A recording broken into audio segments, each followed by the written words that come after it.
अस्सलाम वालेकुम जनाब, क्या हाल है मेरे शहज़ादे और शहज़ादियों का। उम्मीद करती हूँ आप लोग बिल्कुल खैरियत से होंगे। सबसे पहले तो आपको एक मुबारकबाद कि आप लोग आज बिज़नेस लॉ का पेपर देकर आ गए। सिर्फ और सिर्फ उस पेपर को देना just to show up in I cap and just to attempt that paper is a success enough for मी।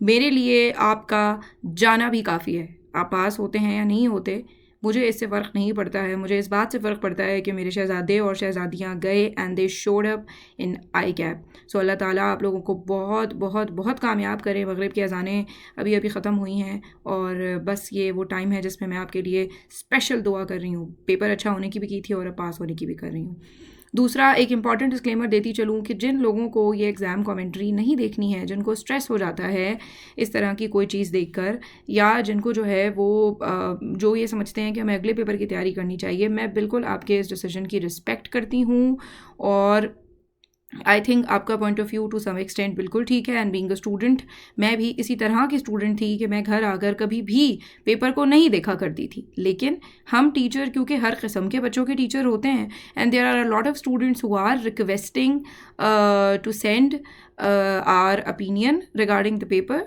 तो इसलिए फिर हमने ये कमेंट्री पेपर्स की बनाई है। सो देख लेते हैं और इसके बारे में बात कर लेते हैं। सो बाकी सारे लोग जो कि देखना चाहते हैं वो उसको ज़रूर देखें, लेकिन जो लोग इससे परेशान होंगे वो इसको ना देखें और इस वीडियो को सेव करके रख लें, रिज़ल्ट के बाद देखें। और रिज़ल्ट के बाद भी ना देखें, इंशाल्लाह इंशाल्लाह इंशाल्लाह इंशाल्लाह, क्योंकि आपका पेपर तो पास हो ही जाएगा। देख लेते हैं जी। सो सबसे पहले हम ज़रा ग्रेड के हवाले से एक एनालिसिस मैंने बनाया है। आई कैप की ग्रेड के ये 3 पार्ट्स थे, जिसके अंदर पहला है आपका लीगल वाला जो एरिया है, ठीक है, और ये चैप्टर 1 है आई कैप की किताब का। लीगल वाले पार्ट में आई कैप की ग्रेड कहती है कि 5 से 8 नंबर के दरमियान आएगा और एक्चुअल में 4 नंबर का आया। ठीक है, फेयर इनफ। वैसे भी ये 4 नंबर का जो है ये मैंने आपका MCQs मतलब बेसिकली इसके अंदर नहीं डाले हैं। सो इसके अंदर MCQ भी तो थे ना, 1-2, तो ये MCQ नहीं डालें। ये जो मैंने ग्रेड की का एनालिसिस बनाया है ये मैंने सिर्फ और सिर्फ आपके लॉन्ग आंसर्स में से बनाया है। ठीक है। दूसरा है जी आपका कॉन्ट्रैक्ट, दूसरा जो पार्ट है जिसके अंदर आपके चैप्टर नंबर 2 से लेके चैप्टर नंबर 10 तक आते हैं। आई कैप कहता है हम इससे 45 से 55 मार्क्स का पूछेंगे। आई कैप ने 43 मार्क्स के लॉन्ग आंसर्स इसमें से पूछे हैं, तो जो रिमेनिंग है वो ऑब्वियसली आपके MCQs में से आए होंगे। फिर है आपका थर्ड वाला पार्ट ग्रेड का, जिसके अंदर आपके चैप्टर नंबर 11 से लेके 18 तक आते हैं, जिसमें आपका पार्टनरशिप लॉ आता है, निगोशिएबल इंस्ट्रूमेंट्स वाला लॉ आता है, और वो जो बाकी अदर 3 चैप्टर्स हैं एंड वाले जिसके अंदर आपके 6 लॉज हैं वो भी इसके अंदर आते हैं। ठीक है, सो उससे आई कैप कहता है हम 35 से 52 का पूछेंगे और आई कैप ने उससे 38 मार्क्स का पूछा है, जो कि सिर्फ और सिर्फ लॉन्ग आंसर्स में है। बाकी आपका जो है वो आई कैप का इसके अंदर MCQs है। सो मेरे ख्याल में इस बार कॉन्ट्रैक्ट एक्ट पे मेहरबानी थोड़ी कम रही और पार्टनरशिप एक्ट पे मेहरबानी बहुत ज़्यादा रही। और आपके जो लास्ट वाले 3 चैप्टर्स हैं उनमें से भी 2 आपके रट्टा बेस सवाल आए हैं, तो मैं समझती हूँ कि आई कैप ने थोड़ा सा ज़्यादा कॉन्ट्रैक्ट एक्ट के अलावा भी दूसरी चीज़ों को लिफ्ट करवाई है। अब आपको याद है कि मैं बताती हूँ हमेशा से स्टूडेंट्स को कि सवाल आपके 3 तरह के होते हैं। मैं नहीं, सारे ही टीचर्स बताते हैं। सवाल आपके 3 तरह के हैं। एक है आपका टू द पॉइंट, जिसके अंदर बिल्कुल स्ट्रेट ठा करके टिका के आपने मुंह पे जवाब मारना होता है। 34 मार्क्स का पेपर आपका टू द पॉइंट आया है, जो कि मैं MCQ के अलावा की बात कर रही हूँ। 34, it is a big number. यानी ऐसा लग रहा था कि आई क्या मिन्नत कर रहा है कि जी पास हो जाओ खुदा के वास्ते। ठीक है, फिर उसके बाद आपका जो है वो 17 मार्क्स का आपका जो पोर्शन था वो था आपके इम्पोस्टर सवालों में से। और ये इम्पोस्टर सवाल कौन से होते हैं जी? इम्पोस्टर सवाल वो जो कि बहरूपिया, ये वो सवाल है जो देखने में लगता है कि स्टडी है, असल में नहीं होता। 17 मार्क्स। सो अगर मैं टू दी पॉइंट और इम्पोस्टर को मिलाऊं तो 51 मार्क्स का पेपर इंतहाई ईजी था और बहुत आराम से बग़ैर कोई ख़ास दिमाग लगाए आप इसको सॉल्व कर सकते थे। फिर आपकी है जी रिमेनिंग जो आपके मार्क्स रह गए हैं, यानी 85 में से बता रही हूँ मैं, MCQ के नहीं बता रही। रिमेनिंग जो आपके 85 मार्क्स रह गए हैं उसमें से 34 मार्क्स की केस स्टडीज़ आई थी, लेकिन सिवाय क्वेश्चन 7 के, जिसमें आई कैप ने पुट्टी हरकत की है जो वो करता ही है। ठीक है, सिवाय क्वेश्चन 7 के केस स्टडीज़ ईजी थी, जिसमें से 34 में से 18 नंबर की केस स्टडीज़ तो बहुत ईजी थी। मैंने इस बार एक पेपर को देखकर एक नई टर्म निकाली है जिसका नाम है मिन्नत टू पास सवाल, जिसमें आए कि अब आपकी मिन्नत कर रहा है कि खुदा के वास्ते पास हो जाए। यानी एक सवाल उसने पूछा कि वो ऑफर और एक्सेप्टेंस और कंडीशनल एक्सेप्टेंस, मैं शॉक रह गई वो 4 नंबर का सवाल देखकर कि क्या आई कैप हाथ में दे रहा है आपके चमचा या फिर आपके मुंह के अंदर चमचा डाल रहा है, कह रहा है कि जी आप बस हलवा खाएं पका पकाया, आपको चबाने की भी ज़रूरत नहीं है क्योंकि हलवा है वो ईजिली निकल जाएगा। ठीक है, सो टोटल मिला के तकरीबन आपके 69 मार्क्स ऐसे हैं एमसीक्यू के अलावा जो कि आप बहुत आसानी से सिक्योर कर सकते थे। एमसीक्यूज़ के अंदर भी मैंने एक एनालिसिस बनाया है कि जिसमें मैंने बताया है कि आपके कितने एमसीक्यूज़ हैं जो कि मुश्किल थे और आपके कितने एमसीक्यूज़ हैं जो कि बहुत आसान थे। ठीक है, सो एमसीक्यूज़ के अंदर भी आपके तकरीबन मैं समझती हूँ कि 3 एमसीक्यूज़ ऐसे थे जिनको मैं कहूँगी कि वो डिफ़िकल्ट थे, बाकी आपके 15 में से 12 नंबर एमसीक्यू के भी आसान थे इस बार, जो कि ऐसा नहीं होता, एमसीक्यू हमेशा बहुत टफ होते हैं। आगे बढ़ते हैं। सबसे पहला सवाल जी, पहले हम अपना पेपर देख लेते हैं। सबसे पहला सवाल जी, अब बल्कि हाँ एमसीक्यूज़ के पहले आपको ऑप्शंस के करेक्ट बता दूँ ना, ठीक है। आप लोग नोट डाउन कर लीजिएगा। आपका एमसीक्यू नंबर 1 जो है वो है सी, ये पोस्टल रूल से आया था, इजी था। एमसीक्यू नंबर 2 का जो करेक्ट आंसर है वो है बी, ठीक है। फिर इसका जो एमसीक्यू नंबर 3 का जो करेक्ट आंसर है वो है डी फॉर डक। नंबर 4 का करेक्ट आंसर भी है डी फॉर डक। नंबर 5 का करेक्ट आंसर है सी। नंबर 6 का करेक्ट आंसर है बी फॉर बॉल। नंबर 7 का करेक्ट आंसर है डी फॉर डक। 8 का करेक्ट आंसर है डी फॉर डक। 9 का करेक्ट आंसर है ए। 10th का करेक्ट आंसर है सी। 11th का करेक्ट आंसर है ए और 12th का करेक्ट आंसर है डी फॉर डक। 15 एमसीक्यू आए भी नहीं थे। अब आईकैप ने एक नया काम शुरू किया है कि 1.5 नंबर के जो है ना वो एमसीक्यू कुछ पूछना शुरू कर दिए हैं। कंपैरेटिवली एमसीक्यूज ईजियर थे। अब आप अगर अपने सामने इसी को देख लें, ये जो आपके सामने एमसीक्यू नंबर 1 आ रहा है कॉन्ट्रैक्ट एक्ट से रिलेटेड, तो मैं लिटरली मतलब देखो क्या होता है ना कि जब आप पेपर के शुरू के कुछ मिनटों में अच्छा परफॉर्म कर लेते हैं ना, तो आपका जो कॉन्फिडेंस एक बूस्ट होता है ना, वो बहुत ज़बरदस्त होता है। तो इसलिए ये वाला जो सवाल अगर किसी बच्चे ने फ़ौरन से कर लिया होगा तो डेफिनेटली उसका जो है ना वो कॉन्फिडेंस बहुत अच्छा बूस्ट हुआ होगा एमसीक्यू नंबर 1 के। अच्छा यार, 1 नंबर तो आ गया ठीक है। ये हो गए हमारे एमसीक्यूज़। अब जल्दी से हम अपने क्वेश्चंस की तरफ बढ़ते हैं।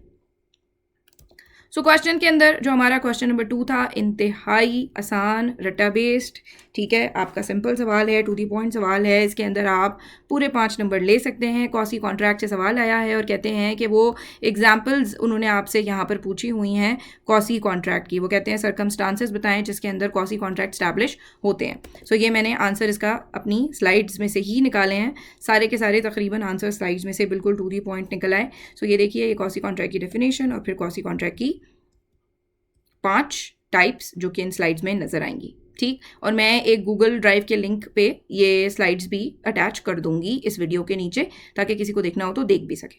बार बार कह रही हूँ एक डिस्क्लेमर कि अगर कोई बच्चा कंफर्टेबल नहीं है अभी आंसर देखने में तो वो बिल्कुल ना देखे। मेरे कुछ बहुत लाडले बच्चे हैं जिन्होंने साफ मुझे कह दिया कि मैम हम बिल्कुल नहीं देखेंगे। मैंने कहा बिल्कुल मत देखना, ठीक है। कुछ बच्चे हैं जो कि बहुत ज़्यादा हैं तादाद में जो कि रिक्वेस्ट कर रहे हैं, इसीलिए ये वीडियो बनाई जा रही है। अच्छा जी, क्वेश्चन नंबर 2 का पार्ट बी कहते हैं list the restrictions imposed on the implied authority of a partner. सीधा सवाल, पूरे के पूरे नंबर इसमें से भी लिए जा सकते हैं। ये यहाँ पर आ गया है जी, स्कोप ऑफ इम्प्लाइड अथॉरिटी, क्या क्या चीज़ें हैं जो कि स्टैट्यूट ने मना की हुई हैं। सिंपल, एक स्लाइड से आपका ये आंसर चला जाएगा। अगला आ गया जी, कहते हैं under the provisions of competition act identify the agreements that are specifically void unless exempted. सीधा सवाल, स्ट्रेट टू द पॉइंट। अच्छा, मुझे एक बात पे आईकैप के ऊपर बड़ा प्यार आया, और आईकैप पे तो कम ही प्यार आता है मुझे जिस बात के ऊपर प्यार आया वो ये कि यार इन्होंने शुरू में जो है ना वो ज़रा इजी सवाल दे दिए कि बच्चा इनको ठकटक जब करेगा ना तो उसका कॉन्फिडेंस बूस्ट हो जाएगा।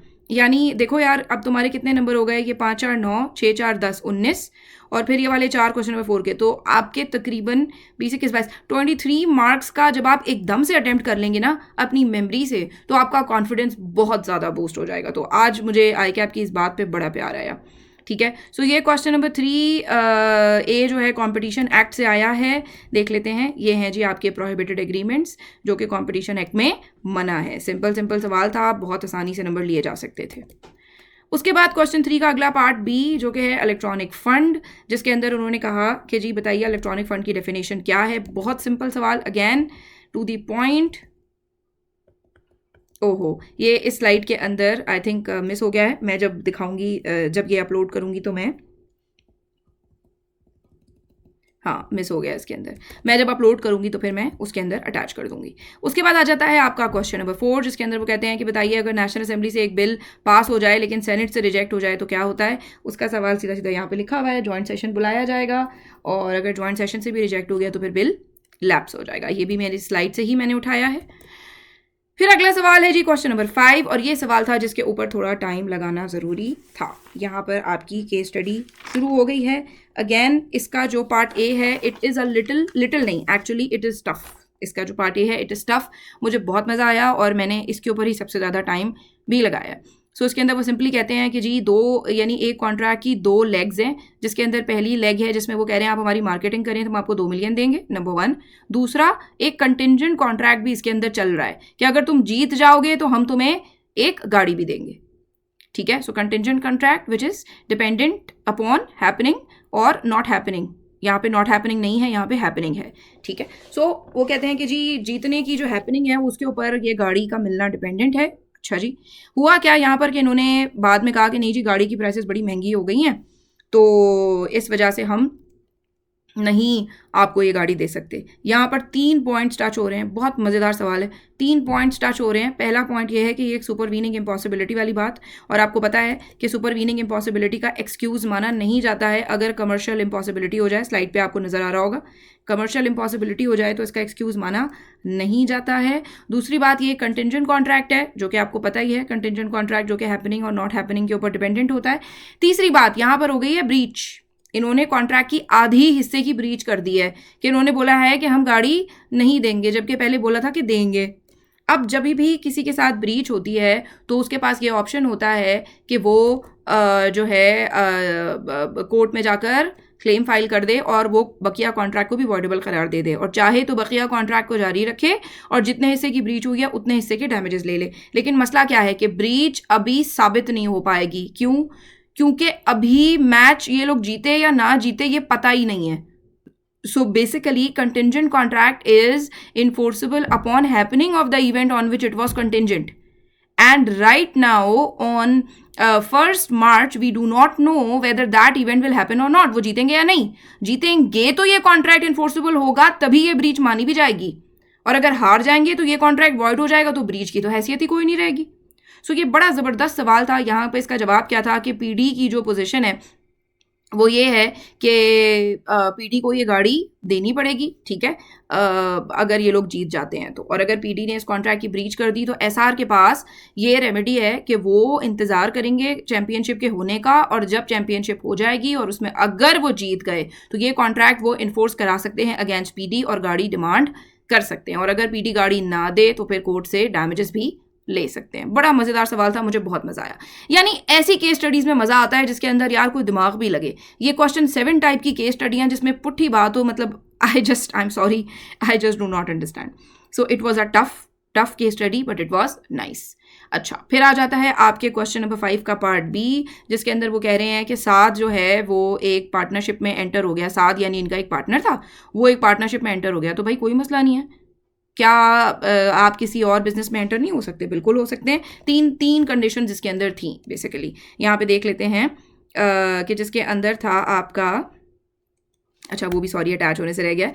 अच्छा, सो बेसिकली क्या है, यहाँ पर 3 चीज़ें इंपॉर्टेंट थी। यहाँ पर पहली चीज़ ये थी कि भाई क्या इनको मना किया है, ठीक है, नहीं अटैच किया है यार, ये देखो, duty to account for personal profits derive, number 1 बात, वो उस duty not to compete with business of the firm, 2 चीज़ें थी यहाँ पे। सो क्या यहाँ पर इन्होंने बिजनेस से कम्पीट किया है? ये लोग गाड़ी बेचने वाले लोग हैं, ऑटोमोबाइल, और दूसरी तरफ वो टूर ऑपरेशन का काम कर रहा है, तो ये बिल्कुल भी कंपीटिंग बिजनेस नहीं है, नंबर 1 बात। नंबर 2, इसको फर्म के कॉन्टैक्ट्स इस्तेमाल करके कोई प्रॉफिट भी नहीं मिला, ये भी मेंशन नहीं है ना। सो बेसिकली तीसरी ही चीज़ के ऊपर फिर डिसाइडिंग फैक्टर होता है कि अगर इन्होंने मना किया हुआ है कि कोई सा भी कॉन्ट्रैक्ट नहीं कर सकते, तो फिर उस सूरत में ये कॉन्ट्रैक्ट आपका ऐसा होता कि यानी अगर इन्होंने मना किया हुआ है कि तुम कोई सा भी बिजनेस नहीं कर सकते, साथ को अगर मना था, 3 चीज़ें आ गई, सबसे पहली चीज़ क्या है कि तुम कंपीटिंग बिजनेस नहीं कर सकते, तो कंपीटिंग तो ये नहीं है, नंबर 1।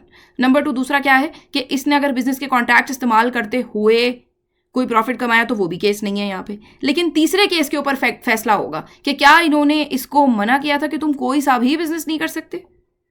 अगर इन्होंने इसको मना किया था तो फिर ये प्रॉफिट इनको सरेंडर करेगा, अगर नहीं मना किया था तो प्रॉफिट सरेंडर नहीं करेगा। इत्तेफाक से कल ही ये सवाल ड्राफ्टिंग जीनी वाले बच्चों के साथ डिस्कस हुआ था, इस तरह का ये सवाल रिपीट हुआ है आपका बेसिकली। ये आपका इम्पोस्टर सवाल था, ठीक है, और बहुत इजीली ये सवाल हो सकता था, इसके अंदर बिल्कुल भी मुश्किल नहीं थी। फिर आ जाता है आपका पार्ट सी भी आपका इम्पोस्टर सवाल है। इसके अंदर यहाँ पे क्या होता है कि वो एक पार्टनर ने लोन लिया है और अपना जो उसका पार्टनरशिप में शेयर था जिसको इंटरेस्ट कहते हैं, उसने अपना इंटरेस्ट गिरवी रखवाया है, तो ये transferee of a personal interest वाला यहाँ पर आएगा। और सिंपल सवाल है, देखो देखने में केस स्टडी लगती है, बताना क्या है आपको, बताना है आपको जो ट्रांसफरी होता है उसके क्या राइट्स होते हैं और क्या लिमिटेशंस होती हैं। यहाँ से ये बता दिया आपने कि ट्रांसफरी जो है ना उसको शेयर ऑफ एसेट्स मिलेगा, जब वो पहले तो सिर्फ शेयर ऑफ प्रॉफिट मिलेगा, बाद में उसको एसेट्स का शेयर भी मिल सकता है। दूसरा यहाँ पे बता दिया क्या क्या चीज़ें हैं जो कि ये ट्रांसफरी नहीं कर सकता। सिंपल स्लाइड से सीधा सीधा उठा के मैंने आपको दिखा दिया। इम्पोस्टर सवाल ईजी मार्क्स बहुत ईजीली लिए जा सकते थे। अगला सवाल है जी आपका, पीडी ने एक मर्सिडीज बेंज सेल की और इसको जब एक चेक दिया किसी ने आगे से, तो उसके अंदर उसने सिक्योरिटी को इन्हांस करने के लिए नॉट नेगोशिएबल के अल्फाज लगा दिए। तो कहते हैं क्या कोई मसला है इससे, तो इसके बारे में साफ साफ लॉ ने कहा हुआ है कि जब भी एक चेक कम लेवल का क्रॉस हुआ हो तो आप उसको ज़्यादा लेवल का क्रॉस कर सकते हैं। हाँ, ज़्यादा लेवल का क्रॉस हुआ हो तो आप उसको कम पे लेके नहीं जा सकते। तो यहाँ पर अगर कोई चेक जनरली या स्पेशली क्रॉस्ड हो तो आप उसको नॉट नेगोशिएबल क्रॉसिंग कर सकते हैं। तो बिल्कुल कोई मसला नहीं है, कर सकते थे, कोई इफेक्ट नहीं होगा चेक के ऊपर, आराम से ये चेक आपका वैलिड होगा। हाँ, ये जो तब्दीली की है इसके लिए साइन करना पड़ेगा, दैट्स इट। ये भी आपका इम्पोस्टर सवाल था।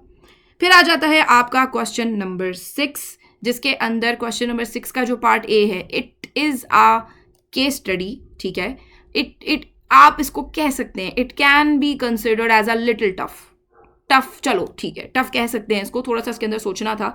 बेसिकली क्या हुआ कि इन्होंने किताबें ख़रीदने का कॉन्ट्रैक्ट किया, ठीक है, और उसमें जब इन्होंने किताबें ख़रीदने का कॉन्ट्रैक्ट किया तो जो सेलर था HP हेप्टागॉन ने इनसे कहा था कि तुम पहले गारंटी देना फिर हम किताबें तुम्हें सेल करेंगे। अच्छा, ये नहीं कहा था कि पहले गारंटी देना, नहीं, यही फंसाया इसने आपको। और यही सवाल में बात मुझे मज़े की लगी थी, और यही चीज़ है जिसने सवाल को टफ किया है कि उसने कहा नहीं था कि तुम पहले गारंटी देना, नहीं, लेकिन लॉजिकली देखें कि हमने पढ़ा था रेसिप्रोकल प्रोमिसेस के अंदर कि ऑर्डर ऑफ परफॉर्मेंस अगर फिक्स नहीं होता तो as per nature of the contract होता है, एग्जाम्पल सिक्योरिटी और कोलेटरल, कि अगर किसी ने कोई सिक्योरिटी जमा करानी है तो उसको ऑब्वियसली वो पहले ही जमा करानी होगी जब भी अगला बंदा अपना कॉन्ट्रैक्ट परफॉर्म करेगा।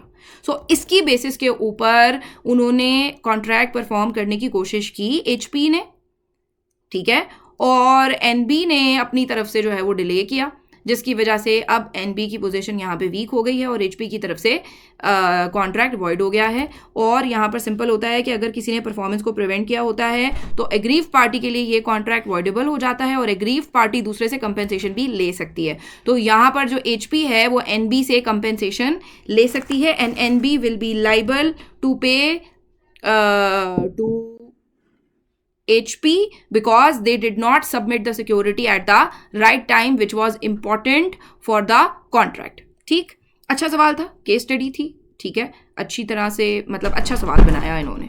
फिर है आपका पार्ट B आ जाता है, जिसके अंदर NB ने एक ऑक्टागॉन प्रिंटर से जो है वो उनको एक ऑर्डर प्लेस किया, जिसके अंदर इन्होंने साफ बता दिया कि जी ये एक एग्जीबिशन है, ठीक है, और हमने उसके अंदर ऑटोबायोग्राफी की किताबें सेल करनी है, तो आप 5 मिलियन का प्रॉफिट भी होगा तो आपने टाइम पे देना है। यहाँ पर आपका आ गया वो वाला कॉन्सेप्ट जिसके अंदर होता है time is essence of contract, ठीक है। सो जहाँ पर आपको पता है टाइम कॉन्ट्रैक्ट का एसेंस होता है, वहाँ पे आपका कॉन्ट्रैक्ट वॉइडेबल हो जाता है at the option of aggrieve party. चाहे तो जारी रखें, चाहे तो कॉन्ट्रैक्ट को रिसाइंड कर दें और नोटिस देंगे अगर कॉन्ट्रैक्ट को जारी रखेंगे तो। अब ये जब 11 बजे किताबें मिली हैं, अगर इनको चाहें तो ये किताबें ले भी सकते हैं, ठीक है, क्योंकि उस टाइम पे इनका वेयर हाउस ओपन था, किताबें ले लें, लेकिन एक नोटिस ज़रूर देंगे, हम डिलेड परफॉर्मेंस एक्सेप्ट कर रहे हैं, तुम्हें हम डैमेजेस लेने के लिए ज़रूर आएंगे, CO इन कोर्ट। हाँ, अगर इस टाइम पे नहीं बताया तो फिर बाद में ये डैमेजेस नहीं ले सकेंगे। सो ये सारी की सारी बात यहाँ पे लिखनी ज़रूरी थी। अच्छा सवाल था, अच्छी केस स्टडी थी। फिर उसके बाद आ जाता है आपका पार्ट C, जिसके अंदर आ जाता है कि NB का वेयर हाउस जो है वो आपके एक रिमोट एरिया में था और वहाँ पर जो है वो इन्वेंट्री कम पड़ गई, पता चला मुइज़ ने चोरी की है और इन्होंने मुइज़ से पैसे ले लिए और इसके अगेंस्ट एक सूट फाइल करने का जो इन्होंने फाइल की हुई थी उसको विड्रॉ करने का वादा कर लिया। कहते हैं बताइए क्या मुइज़ जो है स्टिल मुइज़ के खिलाफ कोर्ट में केस फाइल हो सकता है और क्या कोर्ट में केस तो फाइल पहले से हुआ है, क्या मुइज़ इनको सू कर सकता है अगर इन्होंने केस वापस ना लिया तो लॉ कहता है जी बिल्कुल ऐसा बिल्कुल नहीं हो सकता, ठीक है, क्योंकि ये रिस्ट्रेंट ऑफ जस्टिस वाला आपका रिस्ट्रेंट ऑफ लीगल प्रोसीडिंग्स वाला कॉन्ट्रैक्ट है और ऐसा कॉन्ट्रैक्ट आपको पता है एक्सप्रेसली डिक्लेयर्ड वॉइड कॉन्ट्रैक्ट्स के अंदर आता है। सो ऐसा कॉन्ट्रैक्ट बिल्कुल भी जायज़ नहीं होगा। अच्छा, अब ये जो इसकी बी केस स्टडी थी और जो सी केस स्टडी थी ना, ये बहुत ईजी थी और मतलब ये केस स्टडी ज़रूर थी, लेकिन ये वो मैंने जो आपसे कहा ना मिन्नत टू पास वाला सवाल है, ये मिन्नत टू पास वाला सवाल था कि जहाँ पे आई के आप मिन्नत कर रहा है कि यार पास हो जाओ खुदा के वास्ते। बहुत ईजी केस स्टडी। ये आ गया क्वेश्चन नंबर 7, मनहूस सवाल। I am really sorry, excuse my words, but जहर सवाल है, जहर सवाल है। मतलब इतना मुझे गुस्सा आया, ये अजीब गरीब लंबा चौड़ा, बात कोई है नहीं, खोदा पहाड़ निकला चूहा। मतलब कहते हैं इनकी एक पार्टनरशिप फर्म थी और जब एक्सपायरी होने लगी तो इन्होंने कहा हम इस फर्म को जारी रखना चाहते हैं। सो बिल्कुल जारी रख सकते हैं, उसके अंदर कोई मसला नहीं है अगर सारे पार्टनर्स एग्री करें। लेकिन मसला क्या है? मसला ये है कि इन्होंने बोला हम एक नया पार्टनर लाएंगे और हम 4 चीज़ें हैं इसके अंदर। एक इन्होंने बोला हम नया पार्टनर लाएंगे, एक इन्होंने कहा कि हम जो है वो हार्डवेयर का काम शुरू करेंगे, एक इन्होंने कहा हम हार्डवेयर का एक स्टोर खरीदेंगे और एक इन्होंने कहा कि हम जो है वो मोबाइल एप्लीकेशन का भी काम शुरू करेंगे। तो 4 चीज़ें। अब नए पार्टनर लाना, इसके ऊपर नीचे बात ही नहीं हुई, ठीक है। और सिंपल नीचे क्या बात हुई कि 2 पार्टनर्स ने इस पर ऑब्जेक्शन किया। शाकिर कहता है कि अगर सारे पार्टनर्स एग्री कर भी जाते हैं तो भी बिजनेस टीडी के नाम से नहीं चल सकता। भाई क्यों नहीं चल सकता? बिल्कुल चल सकता है। फिर वो कहता है अब ना यहाँ पे आपने सब पे अलग अलग कमेंट करना था कि शाकिर का ये आर्ग्यूमेंट है, इसकी हेडिंग डालनी थी, आपने इस पे कमेंट करना था और बिकॉज करके लॉ की प्रोविजन का हवाला देना था। कहते हैं जी नहीं चल सकता अंडर टीडीज नेम। बिल्कुल चल सकता है, नाम से कोई फर्क नहीं पड़ता है। सारे पार्टनर्स का नाम पार्टनरशिप के नाम में नहीं आना चाहिए और वही नाम पार्टनरशिप का दोबारा भी आ सकता है डिसॉल्व होने के बाद। फिर दूसरा कहते हैं therefore a new partnership firm should be form. हाँ, एक नई पार्टनरशिप फर्म बनानी जरूर पड़ेगी, लेकिन नाम की वजह से नहीं, बल्कि इसलिए बनानी पड़ेगी बिकॉज नजीरा आया है, ठीक है। फिर उसके बाद कहते हैं कि ये एक मोबाइल एप्लीकेशन शुरू करने की फेवर में है ही नहीं। तो आपको पता है कि जब भी नेचर ऑफ बिजनेस तब्दील हो रही होती है किसी भी पार्टनरशिप फर्म की, उसमें सारे के सारे पार्टनर्स का एग्री करना जरूरी होता है, तो ये नहीं हो पाएगा। फिर जिया ने कहा कि जी हार्डवेयर का काम नहीं करना चाहिए क्योंकि बड़ी महंगाई हो गई है। तो अब ये तो भाई जिया का बिजनेस एक्यूमेन है, उसकी मर्जी है, अब हम इसके बारे में क्या कह सकते हैं। लेकिन आई कैप कहता है नहीं जी कमेंट करो।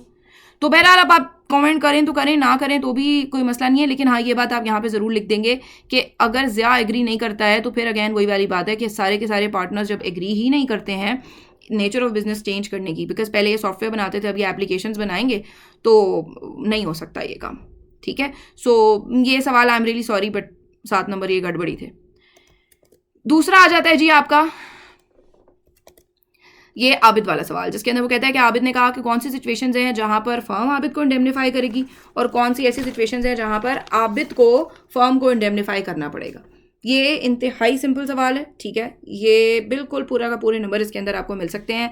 ये इम्पोस्टर सवाल है, देखने में ऐसा लगता है कि बड़ी केस स्टडी है, असल में ये केस स्टडी नहीं है, सिंपल सी बात है। यहाँ पर कहते हैं कि जी आबिद को फर्म कब इंडेमनीफाई करेगी उस सिचुएशन में अगर आबिद ने बिजनेस के पर्पज़ के लिए कोई खर्चा किया है, ठीक है, तो फर्म आबिद को इंडेमनीफाई करेगी। अगर आबिद ने इमरजेंसी में कोई काम किया है तो फर्म आबिद को इंडेमनीफाई करेगी। अगर आबिद पार्टनर इन प्रॉफिट से खाली और कोई क्लाइंट आकर आबिद से पैसे ले जाता है, क्योंकि आपको पता है ना बाहर के बंदों के सामने तो हम 1 यूनिट होते हैं, तो अगर कोई क्लाइंट आके आबिद से पैसे ले जाता है और आबिद सिर्फ और सिर्फ पार्टनर इन प्रॉफिट्स था, तो फिर उस सूरत में भी ऑब्वियसली आबिद को जो है वो फर्म इंडेमनीफाई करेगी। फिर दूसरी वो सिचुएशन आ जाती है कि जहां पर आबिद फर्म को इंडेमनीफाई करेगा, ठीक है। ये स्लाइड से ये सारा जवाब मैं दे रही हूँ, आप इस स्लाइड को पढ़िएगा, ठीक है। सो उसके अंदर क्या है कि आबिद का इंडेमनीफाई करेगा अगर उसने फर्म की प्रॉपर्टी को मिसअप्लाई किया, अगर उसने विलफुल निगलेक्ट किया, अगर उसने फ्रॉड किया। सो ये सारी चीज़ें हैं जहाँ पर आबिद फर्म को इंडेमनीफाई करेगा। सिंपल सवाल था, बहुत अच्छी तरह नंबर इसमें लिए जा सकते थे। ये भी आपका मिन्नत टू पास वाला सवाल था। फिर आ जाता है जी क्वेश्चन नंबर 8 ए। मैं इस सवाल को देखकर शॉक में आ गई। मैंने कहा इन्होंने ऑफर और एक्सेप्टेंस पूछा है 2024 के पेपर में, मैं 2018 में चली गई एकदम से ठीक है। सो 4 नंबर का सवाल फ्री के नंबर थे, ठीक है, सिंपल। इसके अंदर इन्होंने कहा कि जी आरपी ने जो है वो ऑफ़र की है सीएम को, और सीएम ने जो है वो ऑफ़र का जवाब तो ज़रूर दिया है लेकिन कंडीशनल एक्सेप्टेंस की है। तो हमें पता ही है कंडीशनल एक्सेप्टेंस जो है वो काउंटर ऑफ़र होती है और आरपी की मर्ज़ी है कि वो उसको एक्सेप्ट करें कि ना करें, सिंपल। फिर आ जाता है आपका पार्ट बी, जिसके अंदर आपका स्क्वायर रिसर्च वाला सवाल है, कंटिंजेंट कॉन्ट्रैक्ट का सवाल है। इसके अंदर स्क्वायर रिसर्च वालों का एक कॉन्ट्रैक्ट हुआ, किससे? इनका एक कॉन्ट्रैक्ट हुआ सीपी के साथ कि अगर हमें जो है ना वो ड्रैप से अप्रूवल मिल गई तो हम आपको ये अपनी रेडियो सेंसर बेच देंगे, जो भी मेडिकल डिवाइस बना रहे हैं। लेकिन बाद में इनको अप्रूवल ना मिल सका और ये इनका काम बैन हो गया। ये कंटिंजेंट कॉन्ट्रैक्ट है which is dependent upon happening of a future uncertain event and that event has become impossible. क्योंकि अब आपकी सरकार ने मना कर दिया है तो ऑब्वियसली अब इनको इजाज़त कभी भी नहीं मिल सकती। तो उन्होंने पूछा कि जी सीपी की जो पोजीशन है इसके अंदर वो बताएं। तो सिंपली सीपी की ये पोजीशन है कि सीपी के 10 मिलियन जो है वो उसको वापस मिलेंगे और तो उसके अलावा कुछ भी नहीं हो सकता। हाँ, इसके अंदर ये देखना पड़ेगा कि अगर इस बात के बारे में पहले से पता था कि इजाज़त नहीं मिल सकती तो फिर एसआर जो है वो सीपी को पेमेंट करेगा डैमेजेस की, लेकिन वो क्योंकि यहाँ पे कहीं से भी साबित नहीं हो रहा है तो इसलिए आई थिंक उसका लिखना बिल्कुल भी ज़रूरी नहीं था। सो सिंपल इसके अंदर यही है कि वो अपने 10 मिलियन वापस लेंगे और बात ख़त्म। अगला है क्वेश्चन नंबर 9, जिसके अंदर आ जाता है राशिद एक बैरिस्टा था जिसने एक कॉफ़ी की डेमोन्स्ट्रेशन दिखाई। और ये सवाल मुझे देखकर बड़ी हंसी आ रही थी कि वो ये बिल्कुल वही काम है जो आजकल आपके सोशल मीडिया इन्फ्लुएंजा नहीं होते जो कि वो करते हैं, इंडोर्स करते हैं लोगों की प्रोडक्ट्स को कि हम ये यूज़ कर रहे हैं, हम ये यूज़ कर रहे हैं, इससे आपकी स्किन शाइन कर जाएगी, आपके बाल निकल आएंगे, समझ रहे हैं, आप बूढ़े से जवान हो जाएंगे, तो आपका सीए पास हो जाएगा। तो ये बिल्कुल आई कि आपने आज के ज़माने के हिसाब से सवाल बनाया, मुझे अच्छा लगा देखकर कि बेसिकली ये कॉफ़ी मशीन थी जो थी किसी और की, लेकिन एक बैरिस्टा ने जो है ना वो अपने रेस्टोरेंट में बुला के उसकी डेमोन्स्ट्रेशन दी। अब इसकी डेमोन्स्ट्रेशन से इंप्रेस हो गया। अब डेमोन्स्ट्रेशन का मतलब क्या है? उसने इस मशीन को इस्तेमाल करके दिखाया है, ठीक है। सो अब इस्तेमाल करके दिखाया, आयशा को अच्छी लगी, आयशा ने ख़रीद ली। इस सवाल में जो देखने की चीज़ थी वो ये थी, impressed by the demonstration Ayesha purchase the machine, full stop. Rashid congratulated Ayesha and stated that the machine would brew इतनी कॉफ़ी। भाई सिंपल सी बात है, उसने खरीद पहले ली थी, राशिद ने बाद में बोली है। तो ये जो हमने पढ़ी थी आपकी इसकी मिस रिप्रेजेंटेशन जो हमने पढ़ी थी, इसके अंदर सिंपल क्या एक बड़ी इंपॉर्टेंट बात थी, वो क्या थी? If the person actually acted on the miss representation. तो आयशा ने राशिद की बात 5000 कप्स वाली सुन के ये मशीन नहीं खरीदी, बल्कि उसने तो पहले से खरीद ली थी। तो अगर आपने किसी की मिस रिप्रेजेंटेशन पे अमल ही नहीं किया तो कैसे आप उसको जिम्मेदार ठहरा सकते हैं इस बात का कि मैंने इसके कहने पे खरीदी थी?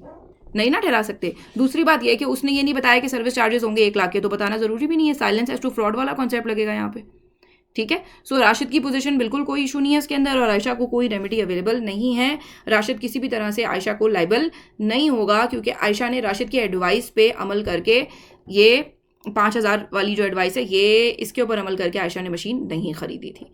फिर आखिरी 10वां सवाल राय के अपने जाते जाते कहा कि अच्छा जी 11 नंबर ले लो मुफ्त के। सो सिंपली वॉइड एग्रीमेंट के बारे में यहाँ पे उसने पूछा है, ठीक है। 6 नंबर का सवाल है और एजेंट और पूछा है एजेंट की अथॉरिटी कैसे डिटरमिन होती है। तो यहाँ पे सिंपली आपने ये सब बताने थे, restraint of marriage, restraint of trade, wagering और ये सारी चीज़ें बतानी थी। और ओह ये आ गई इलेक्ट्रॉनिक फ़ंड की डेफिनेशन, ये एंड पे चली गई थी गलती से, मैं कह रही थी ना लगानी भूल गई थी मैं, ये एंड पे चली गई थी, ठीक है। ये सारी आपकी वॉइड एग्रीमेंट्स और फिर ये आपका इसका अगला पार्ट एजेंट वाला सवाल। सिंपली उन्होंने पूछा है जी एजेंट की अथॉरिटी कैसे डिटरमिन होती है, तो एक्सप्रेस भी होती है और इम्प्लाइड भी होती है और ऑस्टेंसिबल भी होती है और इमरजेंसी में भी होती है। सो ये था हमारा आज का पेपर। मेरे हिसाब से काफ़ी वेल बैलेंस्ड पेपर था। हाँ, लेंदी था। पेपर जब भी ईजी होता है तो याद रखिए पेपर लेंदी ज़्यादा होता है। मेरे हिसाब से अच्छा पेपर था, मुनासिब पेपर था, लेंदी काफ़ी था। जिन लोगों ने राइटिंग प्रैक्टिस की हुई होगी, जो कि मैं डांट के गालियाँ दे के समझा के सिखा के सारा कुछ करके कहती रहती हूँ, सो जिन लोगों ने राइटिंग प्रैक्टिस की हुई होगी आई एम श्योर वो ये पेपर अच्छी तरह परफॉर्म कर पाए होंगे। जिन लोगों ने मेरी उस एडवाइस पे अमल किया होगा कि आपने पेपर के उसमें बैठकर प्रॉपर 3 घंटे के पेपर एनवायरनमेंट पे बैठकर आपने सॉल्व करना है, जिन्होंने मार्क्स दिए होंगे आई एम श्योर उनको बहुत इस पेपर के अंदर आसानी हुई होगी। पेपर बैलेंस था, आसान था, कुछ केस स्टडीज़ मज़े की थी जिनको करके मज़ा आया, जैसे ये क्वेश्चन नंबर 9 राशिद वाली, ठीक है। जैसे उससे पहले क्वेश्चन नंबर आपके ये जो पीछे वाला जो आपका क्वेश्चन था, एक सेकेंड यार, ये वाला, इसका पार्ट बी, ठीक है, क्वेश्चन नंबर 8 का पार्ट बी मजे की केस स्टडी थी।